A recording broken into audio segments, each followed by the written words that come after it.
یا ایھا الذین آمنو، اے ایمان والو.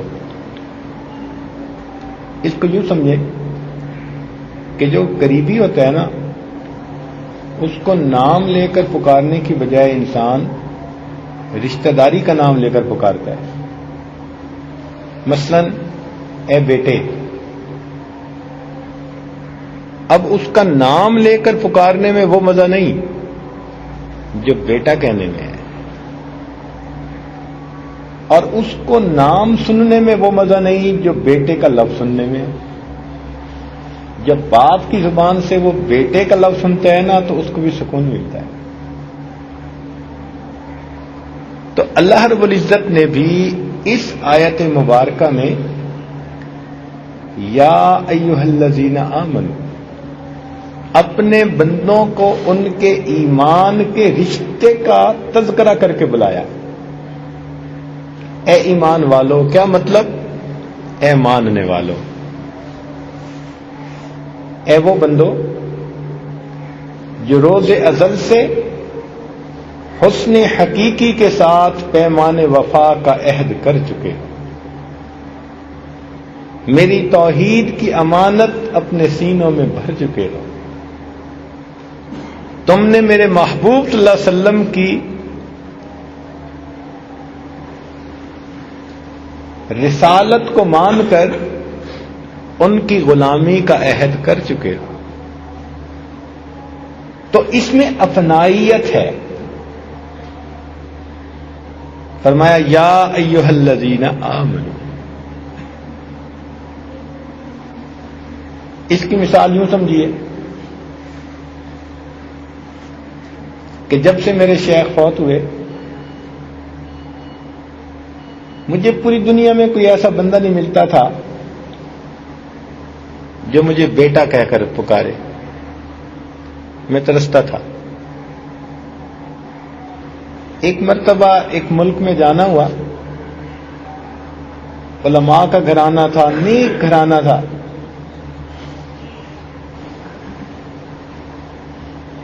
تو ان کے ہاں ان کے جو دادا تھے وہ بہت بزرگ اور بوڑھے آدمی تھے.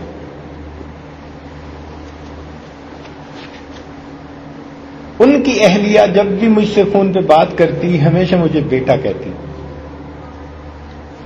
اس لفظ میں کوئی ایسی کشش تھی کہ میرا دل چاہتا تھا کہ جب بھی میں اس ملک میں جاؤں ان سے ضرور فون پہ بات کروں. اس لیے کہ جب بھی فون پہ وہ بات کرتی مجھ سے پوچھتی بیٹا تم کیسے ہو. اس وقت مجھے احساس ہوا کہ اس لفظ کے اندر کیا محبت اور اپنائیت ہے. اسی طرح کا واقعہ کتاب میں بھی پڑھا. علامہ شبیر احمد عثمانی رحمۃ اللہ علیہ بڑے علماء میں سے تھے، ہمارے بزرگوں میں سے تھے. وہ کراچی تشریف لائے حضرت مفتی محمد شفیع رحمۃ اللہ علیہ کے ہاں. یہ وہ دور تھا کہ جب ان کے علم کا ہر طرف چرچا تھا. کوئی انہیں علامہ کہتا تھا، کوئی انہیں شیخ الوقت کہتا تھا، کوئی انہیں استاد الاساتذہ کہتا تھا. تو وہ حضرت صاحب کے ہاں آئے، حضرت مفتی صاحب کے ہاں. تو مفتی صاحب کی والدہ رشتے میں ان کی ممانی لگتی تھی. تو انہوں نے آ کر کہا کہ یہاں آنے کے میرے دو مقصد تھے. ایک تو سب سے ملاقات، اور ایک یہ مقصد تھا کہ میں ممانی کو ملوں تو جب بھی میں ملتا ہوں وہ مجھے کہتی ہیں بیٹا جیتے رہو. تو کہنے لگے کہ یہ لفظ مجھے اتنا پیارا لگتا ہے کہ میں نے اس ملک کا سفر ہی اسی لفظ کو سننے کے لیے کیا.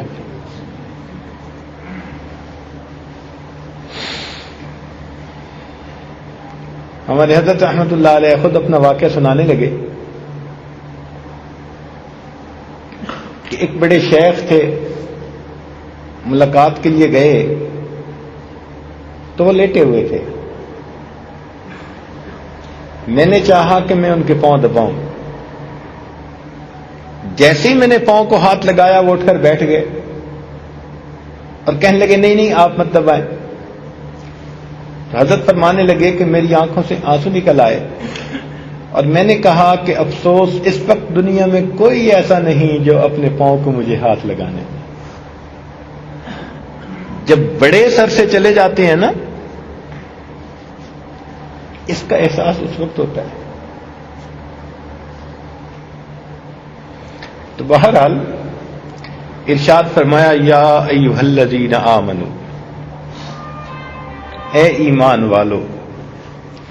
تو اس خطاب میں اللہ رب العزت کی طرف سے بہت پیار ہے، اس ایمان کے رشتے کا اظہار ہے، اس اپنائیت کے اظہار کے بعد فرمایا کتب علیکم الصیام، تمہارے اوپر روزوں کو فرض کر دیا گیا. مقصد کہنے کا یہ تھا کہ اے ہماری محبت کا دعویٰ کرنے والو، تم ایک مہینے کے لیے ہر طرف سے اپنی نظریں ہٹا لو. تم ایک مہینہ کے لیے نفسانی لذتوں کو ہماری خاطر قربان کر دو. اور دنیا کا دستور بھی یہی ہے کہ کچھ لینے کے لیے کچھ دینا پڑتا ہے. یہ اصول ہے. آپ بیج ڈالیں گے تو آپ کو درخت ملے گا، قیمت ادا کریں گے تو کوئی چیز ملے گی، عمل ہوگا تو رد عمل بھی ہوگا. تو دنیا کا دستور ہے کہ کچھ پانے کے لیے کچھ دینا پڑتا ہے. تو مقصد یہ تھا کہ اے ہماری محبت کا دعویٰ کرنے والو، اگر تم ہم سے ملاقات کرنا چاہتے ہو، ہمیں راضی کرنا چاہتے ہو، تو پھر اس کا کچھ طریقہ ڈھونڈو، کوئی اس کی قیمت ادا کرو. اور اس کی قیمت بھی کتنی معمولی رکھی کہ ایک مہینہ کے لیے دن کے وقت کے اندر تم روزہ دار بن کر رہو. کوئی مشکل شرط نہیں، کوئی کٹھن کام نہیں. محبوب اگر اپنی طرف بلائے تو پھر طالب اور محب تو سر کے بل چاہنے کو تیار ہوتا ہے. وہ کسی نے کہا تھا کہ میرے گھر کے راستے میں کوئی کہکشاں نہیں ہے، انہی پتھروں پہ چل کے اگر آ سکو تو آؤ. تو محبوب کے ہاں پتھروں پہ بھی سر کے بل چل کے جانا پڑے تو یہ بھی اعزاز ہوتا ہے.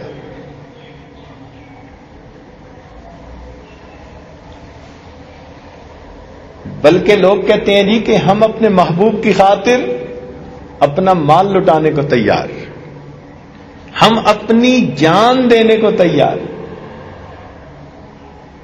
ارے دنیا کی نفسانی محبتوں کا حال دیکھو کہ ایک خاتون شیری نے اپنے چاہنے والے فرہاد سے کہا تھا کہ اس پہاڑ سے دودھ کی نہر نکالو، تو کتابوں میں لکھا ہے کہ اس نے پہاڑ کو کھودنا شروع کر دیا تھا. اگر دنیا کی فانی محبوبوں کی خاطر لوگ پہاڑوں کو توڑنے پہ آمادہ ہو جاتے ہیں، تو اے ہمارے چاہنے والو، تم ہماری ملاقات کی خاطر، ہماری رضا کی خاطر کیا ایک مہینے کے روزے بھی نہیں رکھ سکتے؟ تو فرمایا کتب علیکم الصیام، ہم نے تمہارے اوپر روزوں کو فرض کر دیا گیا، اس لیے کہ اس روزے کے بدلے تمہیں میری ملاقات نصیب ہوگی. چنانچہ حدیث پاک میں آتا ہے، حدیث قدسی، قال اللہ عز وجل کل عمل ابن آدم لہ الا الصیام. انسان کے جتنے بھی اعمال ہیں ان کا اجر لکھا جاتا ہے سوائے روزے کے. فإنہ لی، اس لیے کہ روزہ میرے لیے ہوتا ہے وَأَنَا أُجْزَى بِهِ، اور روزے کا بدلہ بھی میں آپ ہوں. روزے کے بدلے میں اس بندے کو مل جاتا ہوں. کتنی بڑی بات ہے. جو چاہنے والے ہوتے ہیں وہ تو محبوب کو چاہتے ہیں، چاہے کسی قیمت پہ انہیں ملے. وہ ایک فاسقہ کی بات ہے، اس شرط پہ کھیلوں گی پیا پیار کی میں بازی. اس شرط پہ کھیلوں گی پیا پیار کی میں بازی، جیتوں تو تجھے پاؤں، ہاروں گی تو میں تیری. کیا سمجھ میں بات آتی ہے کہ مقصود تو محبوب کا حصول ہے جیسے بھی ہو. تو ایمان والوں کے لیے یہ کتنی خوشی کی بات ہے کہ فقط 1 مہینہ کے روزے رکھنے کا بدلہ اللہ تعالیٰ فرماتے ہیں انا اجزا بہی، اس بندے کو میں مل جاتا ہوں.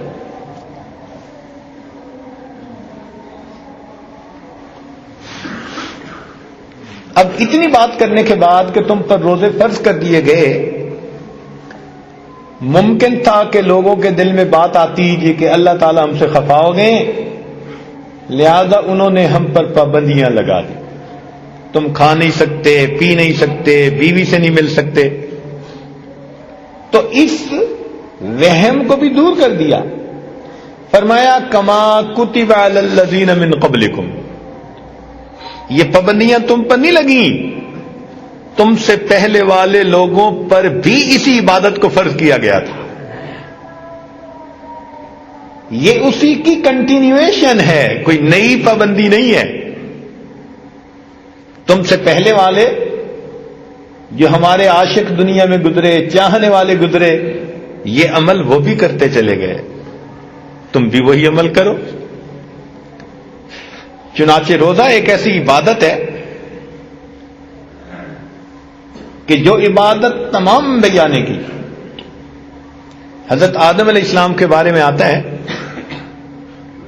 کہ جب ان کو دنیا میں بھیجا گیا تو جو جنت کا حسن تھا وہ تو جنت میں ہی رہ گیا. تو ایک مرتبہ انہوں نے پانی میں جب اپنا چہرہ دیکھا اور وہ جنت کا حسن و جمال، وہ رعنائی ان کو نظر نہ آئی تو وہ افسردہ ہوئے کہ اے اللہ، جنت کی پوشاک بھی مجھ سے لے لی گئی اور وہ حسن و جمال بھی لے لیا گیا. تو پھر ان کو ارشاد ہوا کہ تم مہینے کے 3 روزے رکھو، ان کو ایام بیض کہتے ہیں، 13، 14، 15 چاند کے اعتبار سے، کیونکہ ان تینوں تاریخوں میں چاند کی روشنی بھرپور ہوتی ہے، روشن راتیں ہوتی ہیں. تو ان روزوں کی برکت سے آپ کے اوپر نور چہرے پہ آئے گا کہ جو جنتی نور کا مشابہت رکھنے والا ہوگا. چنانچہ انہوں نے ایام بیض کے روزے شروع کیے. پھر اس کے بعد حضرت نوح علیہ السلام نے روزے رکھے. حضرت داؤد علیہ السلام کو اللہ تعالیٰ نے دنیا کی شاہی بھی دی اور پیغمبری بھی عطا کی. تو انہوں نے 1 دن روزہ 1 دن افطار، 1 دن روزہ 1 دن، سال کے 6 مہینے روزہ رہتے تھے. حضرت موسیٰ علیہ السلام جب کوہ طور پر گئے تو انہوں نے 40 دن روزے رکھے. حضرت یحییٰ علیہ السلام نے بھی روزے رکھے. حضرت عیسیٰ علیہ السلام نے بھی 2 مہینے روزے رکھے. اور تو اور ہندو براہمن بھی 24 روزے رکھتے ہیں اور وہ اس کو برت کہتے ہیں. جینی دھرم میں بھی 40 دن کا روزہ. اب یہاں پر ایک نقطہ سمجھنے والا ہے کہ نبی علیہ الصلوۃ والسلام تو امی تھے. امی کا مطلب ہوتا ہے کہ جس نے کسی کے سامنے شاگرد بن کر تعلیم نہ پائی ہو. انہوں نے کوئی کتاب نہیں پڑھی تھی، تقابل ادیان کا جو ہے وہ مضمون نہیں پڑھا تھا، نہ ان کو کسی نے عیسائیت پڑھائی، نہ یہودیت پڑھائی، نہ اس سے پہلے کے انبیاء کے مذاہب کے بارے میں پڑھایا، مگر اللہ رب العزت کے پیارے محبوب نے کیا بات فرمائی؟ کما کتب علی الذین من قبلکم، جیسا کہ یہ روزے تم سے پہلوں پہ فرض کیے گئے۔ اب یہ کوئی بندہ ایسی بات نہیں کر سکتا جس کے پاس علم نہ ہو۔ کیسے کوئی دعویٰ کر سکتا ہے؟ اگر وہ دعویٰ کرے تو ممکن ہے کوئی آ کر کہے جی کہ فلاں قوم پر تو روزے نہیں تھے، مگر ایسی پکی بات فرمائی کہ جو 100% ٹھیک تھی۔ چنانچہ انسائکلوپیڈیا برٹنیکا اس کے اندر روزے فاسٹنگ کے عنوان کے تحت یہ لفظ لکھے ہوئے ہیں کہ ہمیں دنیا کا کوئی ایسا مذہب نہیں ملا جس کے اندر روزے نہ ہو۔ اس بات کو پڑھ کے نا دل اتنا خوش ہوا کہ پوری دنیا کے اندر تحقیق کرنے والے آج میرے آقا صلی اللہ علیہ وسلم کی سچائی کی تصدیق کر رہے ہیں،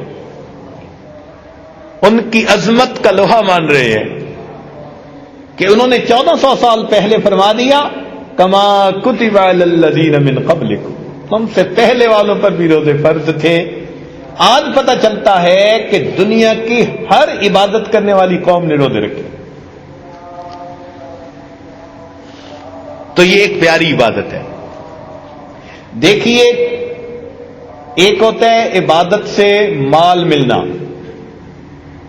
عبادت سے دنیا کی شہرت ملنی، عبادت سے حور و قصور کا ملنا، جنت کا ملنا، سب فانی چیزیں ہیں، اور ایک ہے اس عبادت سے رب کریم کا مل جانا۔